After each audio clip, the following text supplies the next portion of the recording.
બાળકની એક્ઝામ દીધા પછી આવ્યા બાદ જ્યારે ખબર પડે છે કે નીટનું પેપર ફૂટી ગયું છે ત્યારે પોતાના બાળકનું સપનું તૂટી ગયું છે એવો ભાવ થાય છે, આક્રંદ થાય છે. પોતાના દીકરાને ડોક્ટર, સર્જન બનાવવા માટે કે એન્જિનિયર બનાવવા માટે માતા પિતાએ જે ભોગ આપવો પડે છે એ ભોગ એ જ જાણી શકે કે જેણે પોતાના દીકરાને ડોક્ટર, સર્જન બનાવ્યા છે, એન્જિનિયર બનાવ્યા છે. હું આજે કહી શકું છું કે મારા દીકરાને મેં સર્જન બનાવ્યો છે, એન્જિનિયર બનાવ્યો છે. સામાજિક, ધાર્મિક અને સાંસ્કૃતિક પ્રવૃત્તિઓને વેગ મળશે, આપોઆપ જે છે એ ગુનાખોરી અટકશે. પૂરેપૂરી બેદરકારી, આ એક જીવતો જાગતો બોમ્બ ના આવ્યો એના જેવું જ છે. સિંઘમ નામ આપીને જે રીતે અમુક તળિયા વગરના મીડિયા વાળાઓએ જેને સિંઘમ બનાવ્યા અને જે રીતે એમની વાહવાહી કરવામાં આવી, ત્યારે એવું લાગી રહ્યું છે કે હવે આ પરિપત્ર બાદ જે તે અધિકારીઓની સંપૂર્ણ જવાબદારી થશે. કાયદાના જાણકાર અને કાયદાની અમલવારી કરાવનાર જાણકાર એવા આ પોલીસ અધિકારીઓ જે રીતે કાયદાનું સરેઆમ ઉલ્લંઘન કર્યું છે, હવે એના પરિણામો જે છે એ સામે આવી રહ્યા છે. સુપ્રીમ કોર્ટે જ્યારે પોલીસ કસ્ટડીમાં માનવ અધિકાર ભંગ બાબતે એક નોંધ લીધી અને એક માર્ગદર્શિકા જાહેર કરી, તેમ છતાંય ગુજરાતની અંદર રિકન્સ્ટ્રક્શન નામે જે વરઘોડા નીકળ્યા અને જે રીતે બેફામ રીતે મારવામાં આવ્યા, પોલીસ કસ્ટડીમાં પણ જે કઈ આરોપીને મારવામાં આવ્યા, જેવા ગંભીર આક્ષેપો સાથે કેટલાય કિસ્સાઓ જે છે એ હાઈકોર્ટ અને સુપ્રીમ કોર્ટ સુધી પહોંચ્યા. ગુજરાત હાઈકોર્ટે માનવ અધિકાર ભંગ બાબતે જે રીતે રાજ્યના ડીજીપીને નોંધ લખી, ત્યારબાદ રાજ્યના ડીજીપીએ દરેક જિલ્લા પોલીસ વડા અને પોલીસ કમિશનરોને એક પત્ર લખીને આરોપીઓના માનવ અધિકાર ભંગ થવા જોઈએ નહીં, આરોપીને મારવાનો નથી સહિતના જે કાંઈ પોલીસના વલણથી જે સમાજમાં એક પોલીસની ખરાબ છબી ઊભી થઈ છે એ દૂર કરવા માટે પરિપત્ર કર્યો છે. અને જો આ પત્રનો ભંગ થશે તો એના માટે જે તે જિલ્લાના ઉચ્ચ અધિકારી જવાબદાર લેખાશે, આવી ગંભીર નોંધ કરવામાં આવી છે. આ વાત આજે આપણે કરવી છે. બીજી વાત એ આપણે કરવી છે કે અસંખ્ય વાલીઓ પોતાના દીકરાને ડોક્ટર, એન્જિનિયર બનાવવાના સપનો સેવતા હોય છે અને જે રીતે ડોક્ટર બનાવવા માટે રાત દિવસ મહેનત કરતા હોય છે અને જે રીતે નીટનું પેપર ફૂટ્યું અને અનેક સપનાઓ જે છે એ રોળાઈ ગયા, ચિંતામાં મુકાઈ ગયા, ગંભીર પરિસ્થિતિ છે, એની વાત કરવી છે. ત્રીજો મુદ્દો છે, રાજકોટની અંદર કહેરનો રફતાર જે છે એ યથાવત છે.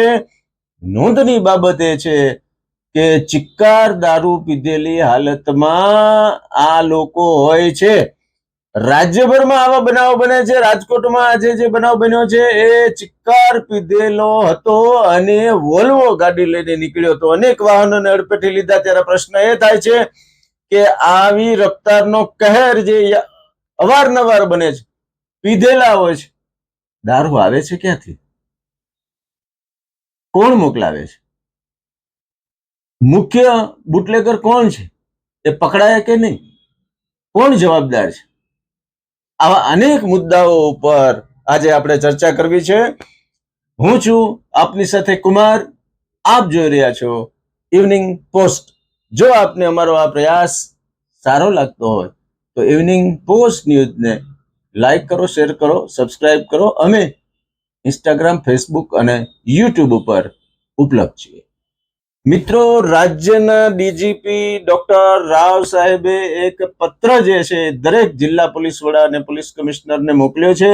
એ પત્રની અંદર એમણે પોલીસ કસ્ટડીમાં આરોપીઓ સાથે જે માનવ અધિકારના ભંગના કિસ્સાઓ જે સામે આવી રહ્યા છે એ બાબતે કડક ટિપ્પણી કરી છે. એમણે સ્પષ્ટ લખ્યું છે કે આવા કડક પગલાઓના કારણે પોલીસની છબી સમાજમાં ખરડાઈ રહી છે. હવે જ્યારે વરઘોડા કાઢવાનો આ શિરસ્તો શરૂ થયો ત્યારે એવું માનવામાં આવતું હતું કે આનાથી ગુનાખોરી ઉપર લગામ આવશે, પરંતુ ગુનાખોરી યથાવત છે. ગુનેગારો જે છે એને આ બધા વરઘોડાથી કોઈ ફેર પડ્યો નથી.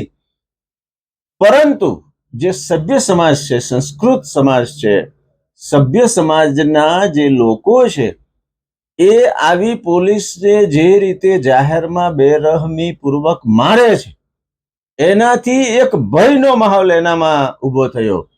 પોલીસ સંવેદનશીલ છે, પોલીસ આપણી મિત્ર છે. આવા પણ જે કેટલાય જે છે ને કહેવાય કે પ્રોગ્રામ કર્યા. રાજ્યની સ્કૂલોમાં પોલીસે જઈને પોલીસ પ્રજાની મિત્ર છે, પોલીસ કડક હોતી નથી, પોલીસ કાયદાનું પાલન કરાવે છે. આ બધી જે સરળ અને સારી વાતો જે સમાજમાં જવી જોઈએ એના બદલે જે રીતે બેરહમી પૂર્વક વરઘોડાના નામે લોકોને માર્યા છે, આવા અનેક કિસ્સાઓ સુપ્રીમ કોર્ટ અને હાઈકોર્ટ સુધી પહોંચ્યા છે. રાજ્યભરની અંદર આપ જાણતા હશો એ મુજબ પહેલા આઈએએસ અધિકારીઓ જે છે એને છૂટો દોર આપ્યો, ત્યારબાદ 2-3 જિલ્લાના કલેક્ટરો જેલની હવા ખાવા માંડ્યા છે, અને ત્યાર પછી આખી આઈએએસ લોબી જે છે એકદમ શાંત થઈ ગઈ છે. ત્યારબાદ પોલીસમાં પણ હવે જાણે કે આ પરિપત્ર બાદ કંઈક એવા પગલા તરફ તંત્ર જઈ રહ્યું એવું લાગી રહ્યું છે કે જે સિંઘમ નામ આપીને જે રીતે અમુક તળિયા વગરના મીડિયા વાળાઓએ જેને સિંઘમ બનાવ્યા અને જે રીતે એમની વાહવાહી કરવામાં આવી, ત્યારે એવું લાગી રહ્યું છે કે હવે આ પરિપત્ર બાદ જે તે અધિકારીઓની સંપૂર્ણ જવાબદારી થશે, આવું સ્પષ્ટ ડીજીપીએ પોતાના પત્રમાં ઉલ્લેખ કર્યો છે. સિંઘમગીરી જે છે એ ખરેખર દેશી વિદેશી દારૂઓના વેપારીઓ, હોટલોમાં ચાલતા વ્યાભિચાર, જુગાર, આ બધી જે અનૈતિક જે છે, જેને કહી શકાય કે કરોડોના ફ્રોડ કરતા હોય, જઘન્ય અપરાધીઓ સામે જે રીતે પોલીસ માની લ્યો કે કંઈક કડકાઈ દાખવે છે, તો લોકોના દિલની અંદર એક રાહત થાય. પરંતુ જે રીતે સામાન્ય ગુનેગારોની સામે એટલે કે આરોપીઓ સાથે જે રીતે પોલીસનું આ વર્તન છે એની રાજ્યના ડીજીપીએ નોંધ લીધી છે. એ નોંધ લેવા પાછળનું કારણ કાયદો છે. કાયદાના જાણકાર અને કાયદાની અમલવારી કરાવનાર જાણકાર એવા આ પોલીસ અધિકારીઓ જે રીતે કાયદાનું સરેઆમ ઉલ્લંઘન કર્યું છે, હવે એના પરિણામો જે છે એ સામે આવી રહ્યા છે અને સામે આવશે જ. કારણ દેશની અંદર કોર્ટ ઉપલબ્ધ છે અને કોર્ટે જે કાંઈ નિયમો બનાવ્યા છે એ મુજબ જ્યાં સુધી કોઈ પણ આરોપી ગુનેગાર સાબિત ન થાય ત્યાં સુધી એ આરોપી જ છે, ગુનેગાર નથી. આવું સ્પષ્ટ વલણ હોવા છતાં જે રીતે પોલીસ તંત્ર દ્વારા કાયદાના હાથમાં લઈને અમુક કિસ્સાઓમાં સરેઆમ ઉલ્લંઘન કર્યું છે, એવા અનેક બનાવો જે છે સામે આવ્યા બાદ ડીજીપીએ હવે આ પરિપત્ર કરવો પડ્યો છે. જોઈએ છીએ કે આ પરિપત્ર બાદ પોલીસ તંત્ર એટલે કે કાયદાની અમલવારી કરનાર, કાયદાના જાણકાર એવા અધિકારીઓ કેટલુંક પ્રજા પ્રત્યે સંવેદનશીલ બને છે.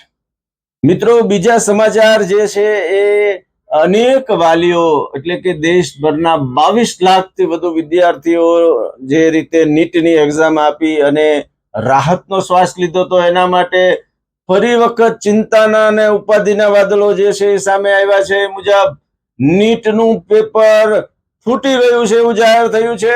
22 લાખ વિદ્યાર્થીઓના ભાવિ ઉપર ફરીવાર પ્રશ્નાર્થ લાગી ગયો છે. ગુજરાતના 75,000 જેટલા વિદ્યાર્થીઓના વાલીઓ જે છે અત્યારે એકદમ જેને કહેવાય કે નિસહાય થઈ ગયા છે. મિત્રો, પોતાના દીકરાને ડોક્ટર, સર્જન બનાવવા માટે કે એન્જિનિયર બનાવવા માટે માતા પિતાએ જે ભોગ આપવો પડે છે એ ભોગ એ જ જાણી શકે કે જેણે પોતાના દીકરાને ડોક્ટર, સર્જન બનાવ્યા છે, એન્જિનિયર બનાવ્યા છે. હું આજે કહી શકું છું કે મારા દીકરાને મેં સર્જન બનાવ્યો છે, એન્જિનિયર બનાવ્યો છે, પરંતુ જેના માટે જે ભોગ આપવો પડે છે, પરીક્ષાના પહેલાના 3 મહિના, ત્યાર પછી પરીક્ષા પહેલાના 15 દિવસ, જે રીતે બાળકનું માનસ હોય છે, એ જે રીતે હિંમત આવી જાય છે, એનો કોન્ફિડન્સ વયો જાય છે, પરીક્ષાના પરિણામની એનામાં એક ફિયર આવે છે, ત્યારે માતા પિતાએ રાત દિવસ જાગીને બાળકને એક હૂંફ આપવી પડે છે, એમને પ્રોત્સાહન આપવું પડે છે, અને એક્ઝામના આગલા દિવસે એમની સાથે ખભે ખભો મિલાવીને ઉભું રહેવું પડે છે. આવી આખરી તપશ્ચર્યા 3 વર્ષની કર્યા પછી જ્યારે પોતાનું બાળક નીટની એક્ઝામ આપવા જાય છે અને પેપર દઈને બહાર નીકળે છે, ત્યારે વાલીઓને એક હાશકારો થાય છે. 18 વર્ષની ઉંમરનું પોતાનું સંતાન બનાવ્યા પછી જ્યારે એ પરીક્ષા સેન્ટરની બહાર આવે છે અને પરિણામ સુધી જે રીતે વાલીઓએ એક પ્રકારનું જેને કહેવાય કે તપ કરવું પડે છે, આ તપ કર્યા પહેલા જ, એટલે કે બાળકની એક્ઝામ દીધા પછી આવ્યા બાદ જ્યારે ખબર પડે છે કે નીટનું પેપર ફૂટી ગયું છે, ત્યારે પોતાના બાળકનું સપનું તૂટી ગયું છે એવો ભાવ થાય છે, આક્રંદ થાય છે. જે રીતે નીટની એક્ઝામમાં લેવાયા બાદ જાહેર કરવામાં આવ્યું કે આ પેપર ફૂટી ગયું છે, ફરી વખત એક્ઝામ આપવાની છે. હવે તમે વિચારો કે એ બાળકની મનોસ્થિતિ શું થઈ હશે, એ માતા પિતાની મનોસ્થિતિ શું થઈ હશે. જે વિદ્યાર્થીને સારું પેપર ગયું છે એ વિદ્યાર્થીને હવે પેપર જે છે એ સારું જશે કે કેમ? અનેક સપનાઓ જે છે એ અધ્ધરતાલ થઈ ગયા છે. બાળક માનસિક રીતે પડી ભાંગ્યા હશે. અનેક બાળકોના વાલીઓ જે છે આજે શું કરવું હવે આવી સ્થિતિમાં છે. ગુજરાત સહિત દેશભરની અંદર આ મામલે અત્યારે જેને કહી શકાય કે ભારે ઉશ્કેરાટ છે.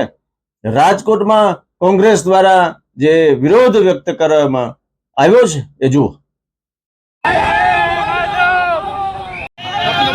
અમારી ઈચ્છા ફિઝિકલની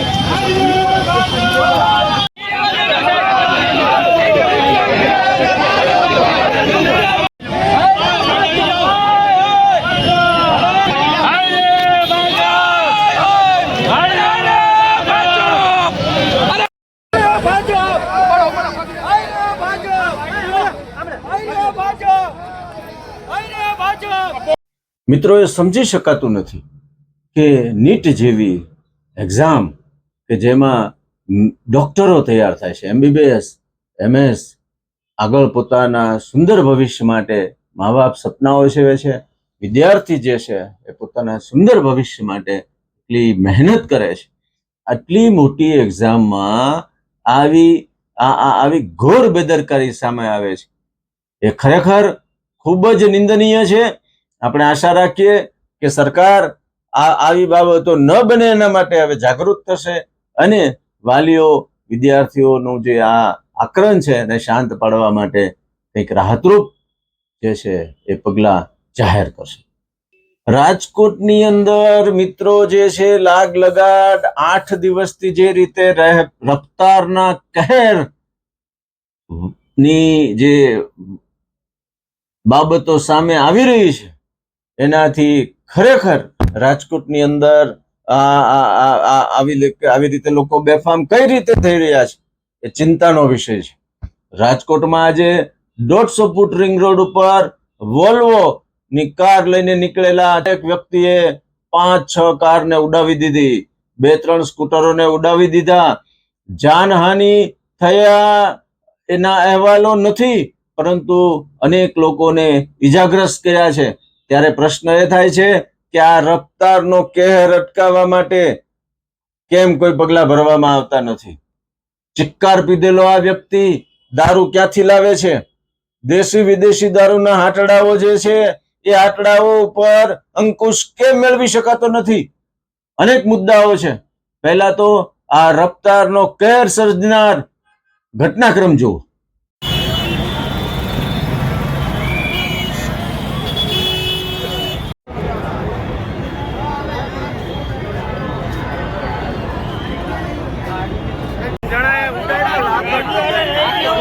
અમે આવતા હતા બરોબર છે, બાલાજી હોલ સાઈડ જતા હતા, ત્યાં પાછળથી કોઈ એક ઓવર સ્પીડમાં ગાડી આવી વોલ્વો, અને હદ ઓવર સ્પીડમાં હતી.